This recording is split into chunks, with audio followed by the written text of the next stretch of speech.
فتنوں سے بچنے کے لیے علماء حق کی طرف رجوع اور عقائد اہل سنت پر استقامت۔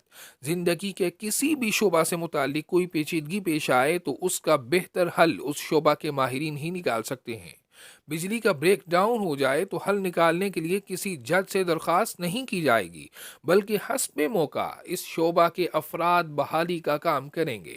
کوئی قانونی بحران پیدا ہو تو فوج کو نہیں بلایا جائے گا، بلکہ قانون سے وابستہ افراد ہی اس بحران کو ختم کریں گے۔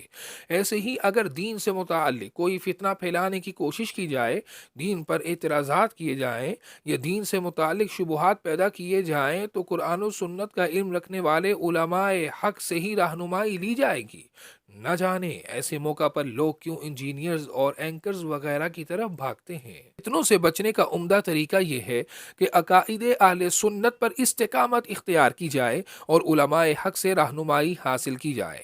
رب تعالی نے بندوں کی رہنمائی کرتے ہوئے ارشاد فرمایا، وَإِذَا جَاءَهُمْ أَمْرٌ مِّنَ الْأَمْنِ أَوِ الْخَوْفِ أَذَاعُوا بِهِ وَلَوْ رَدُّوهُ إِلَى الرَّسُولِ وَإِلَى أُولِي الْأَمْرِ مِنْهُمْ لَعَلِمَهُ الَّذِينَ يَسْتَنبِطُونَهُ مِنْهُمْ ولولا فضل الله عليكم ورحمته لاتبعتم الشيطان إلا قليلا۔ اور جب فساد کا سبب بننے والی امن یا خوف کی کوئی بات ان کے پاس آتی ہے تو وہ اسے پھیلانے لگتے ہیں، حالانکہ اگر وہ اس بات کو رسول مکرم صلی اللہ علیہ وسلم اور اپنے با اختیار لوگوں کی خدمت میں پیش کرتے، خود فتنہ بپا نہ کرتے تو ضرور ان میں سے نتیجہ نکالنے کی صلاحیت رکھنے والے افراد اس کی حقیقت کو جان لیتے۔ اور اگر تم پر اللہ کا فضل اور اس کی رحمت نہ ہوتی تو ضرور تم میں سے چند ایک کے علاوہ سب شیطان کے پیچھے لگ جاتے۔ اس آیت کریمہ میں مسلمانوں کو فتنہ و فساد ختم کرنے کا طریقہ بھی سکھایا گیا ہے، اور علماء سے وضاحت پوچھنے کی بجائے فتنہ کی بات پھیلانے والوں کی مذمت بھی فرمائی گئی ہے۔ نبی کریم صلی اللہ علیہ وسلم نے مختلف احادیث مبارکہ میں یہ تربیت فرمائی کہ میری امت کی اکثریت عقائد کے حوالے سے ہمیشہ حق پر قائم رہے گی۔ تم فرقہ پرستی سے بچنا اور اکثریت یعنی اہل سنت و جماعت کے نظریات اختیار کرنا۔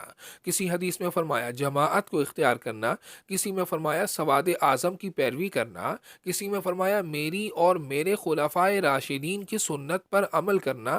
سیدنا عبداللہ بن عمر رضی اللہ تعالی عنہما سے مروی طویل حدیث پاک میں یہ کلمات بھی ہیں، علیکم بالجماعت و ایاکم والفرقہ، من اراد بحبوحت الجنت فلیلزم الجماعہ، یعنی تم پر لازم ہے کہ مسلمانوں کی جماعت یعنی اکثریت سواد اعظم کے نظریات پر قائم رہو اور ان کی پیروی کرو، فرقوں یعنی اکثریت کے نظریات کو چھوڑنے والے گمراہوں سے بچو۔ جو جنت کے وسط میں اعلیٰ محل کی خواہش رکھتا ہو وہ سواد اعظم کی پیروی کرے۔